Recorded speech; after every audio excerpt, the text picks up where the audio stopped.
Quando eu recebi a notícia da minha prisão, eu passei o dia gravando no SBT, ao lado de grandes amigos, o que ajudou a deixar o clima um pouco mais leve.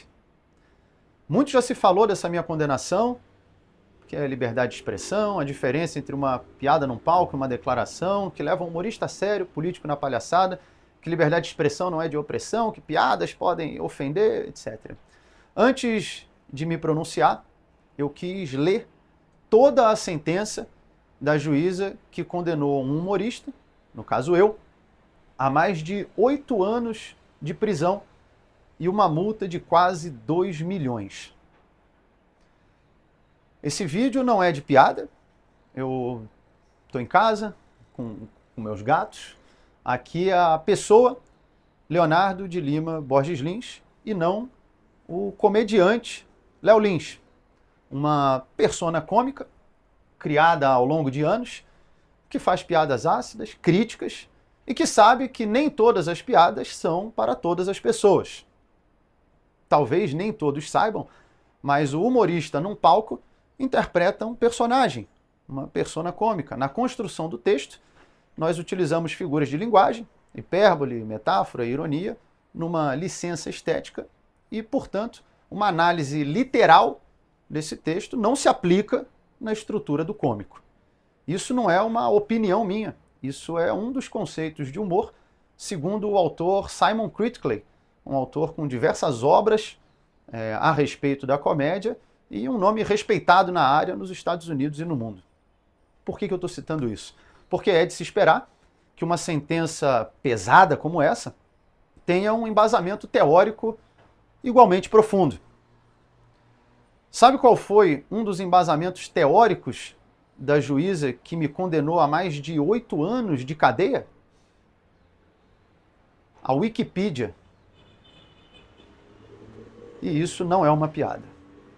Você imagine um inocente acusado de homicídio, a juíza fala, você matou? Ele diz, não. Ela vai na Wikipedia, pessoas podem mentir? Sim, sabia, condenado. Isso mesmo, a Wikipedia tendo um aviso. Não é fonte primária de informação, não substitui uma pesquisa acadêmica, assim como no meu show, também tem avisos. Show de humor, apresentação de stand-up comedy, obra teatral, ficção. Você está entrando em um teatro, está em um canal do humorista Léo Lins. Mas parece que as pessoas perderam a capacidade de interpretar o óbvio. Estamos vivendo uma das maiores epidemias dos últimos tempos, a da cegueira racional. Os julgamentos são feitos puramente baseados em emoção e ninguém quer mais ouvir o próximo, quer no máximo convencê-lo da sua própria verdade. Isso pode trazer consequência para qualquer pessoa, mas no caso de um juiz, de uma juíza, pode trazer consequências gravíssimas. Eu vou citar alguns trechos da minha sentença e eu deixo para que vocês façam o julgamento por si só. Em um certo momento, a juíza fala, apesar de haver texto, edição, cenário, figurino e estar em um palco, parece-nos não se tratar de um personagem, e sim da pessoa a proferir discursos.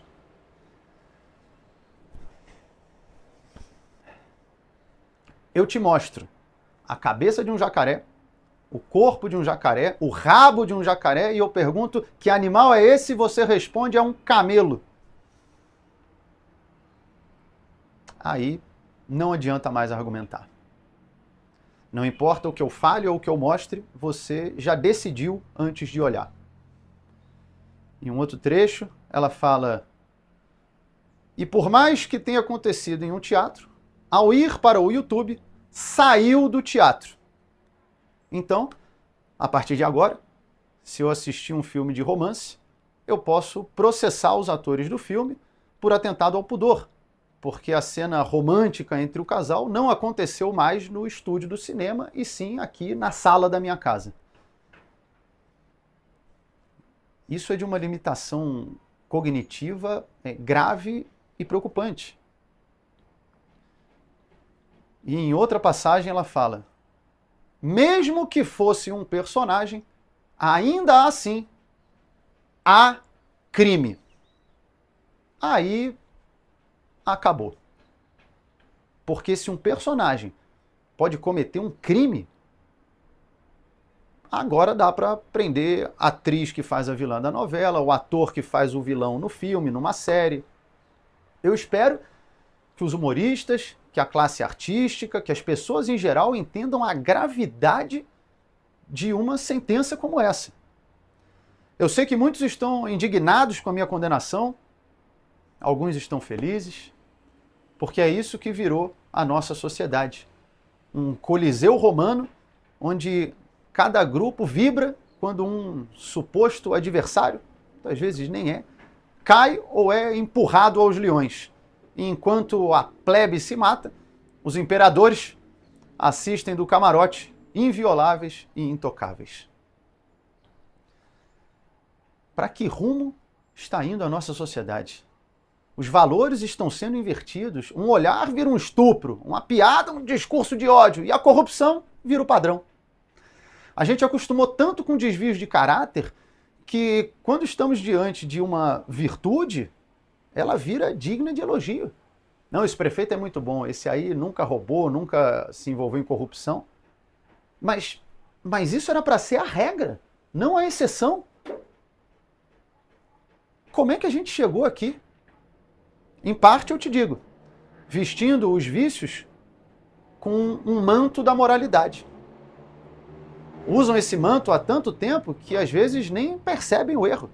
Durante o meu julgamento, em certo momento, o promotor de justiça me pergunta: você já parou para considerar que essas pessoas que estão aqui falando a seu favor, negros, gays, pessoas com deficiência, já parou para pensar que eles podem ser uma minoria dentro da minoria? E aí eu respondi: mas o objetivo desse processo não é justamente o respeito às minorias? Você está me dizendo então que essa minoria é tão pequena que não merece respeito. Em que momento a nossa régua moral e jurídica passou a ser baseada em um número do IBGE? Isso, se é que era uma minoria. Pelo menos no meu julgamento, haviam mais minorias do meu lado do que contra, porque não levaram nenhuma. E mesmo assim, em nome da defesa das minorias, a juíza ignora a opinião dessas minorias e determina que piada incentiva o crime, o ódio e o preconceito. Provavelmente, então, essas pessoas envolvidas no desvio de bilhões do INSS, coitados, às vezes eles só ouviram muitas piadas de idoso ou piadas de corrupção, e aí estavam rindo, quando viram, roubaram. A culpa não é deles, a culpa é do riso. Aliás, criticam também pessoas que riem de determinadas piadas. Como é que pode rir disso? Olha, diferentes pessoas têm diferentes sensos de humor. Mas não, como é que está rindo? Por que está rindo? Quando a gente ri, nós liberamos endorfina, dopamina, neurotransmissores que fazem você se sentir bem. Eu não vejo problema nisso. Eu acho mais problemático quando, ao ouvir uma piada, a pessoa, ao invés de rir, reage com ódio. Como fizeram na França, ao invadir o prédio dos cartunistas e metralharam todos.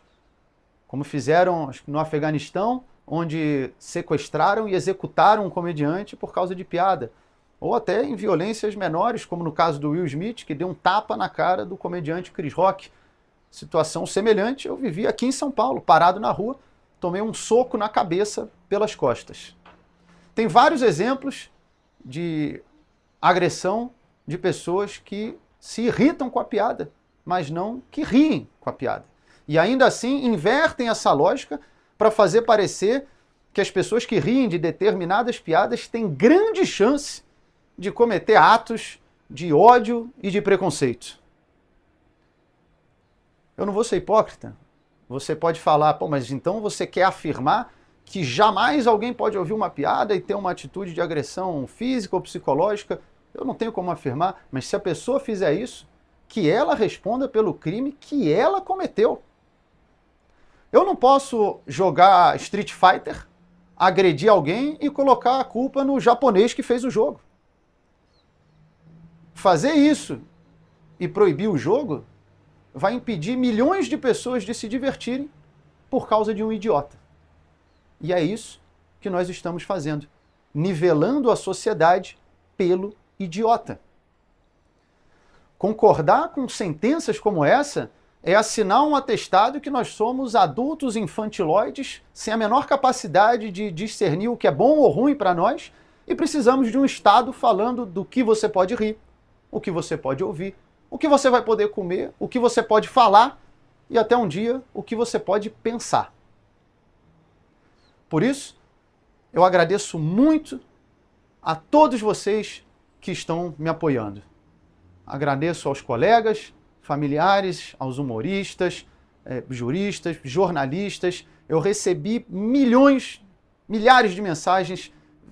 Confesso que foi acima da minha expectativa as pessoas que estão se posicionando a meu favor. E claro, a vocês, as milhões de pessoas que acompanham o meu trabalho. Eu sempre falo que vocês são muito importantes para mim e me dão força para continuar seguindo em frente.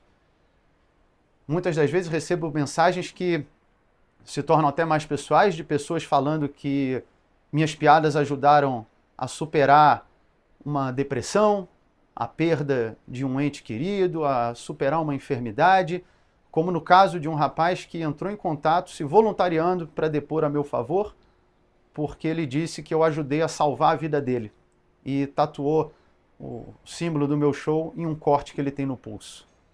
Ainda bem que eu não estava preso, proibido de contar piadas nessa época. Eu agradeço muito. Mensagens como essa são muito gratificantes. Como eu sempre falo, a melhor piada do mundo sem alguém para rir não tem graça. A comédia é feita para o próximo. Por isso eu espero retribuir tudo isso em risadas. Eu tenho fé que no fim vai dar tudo certo, até porque se rir virou crime, o silêncio virou regra.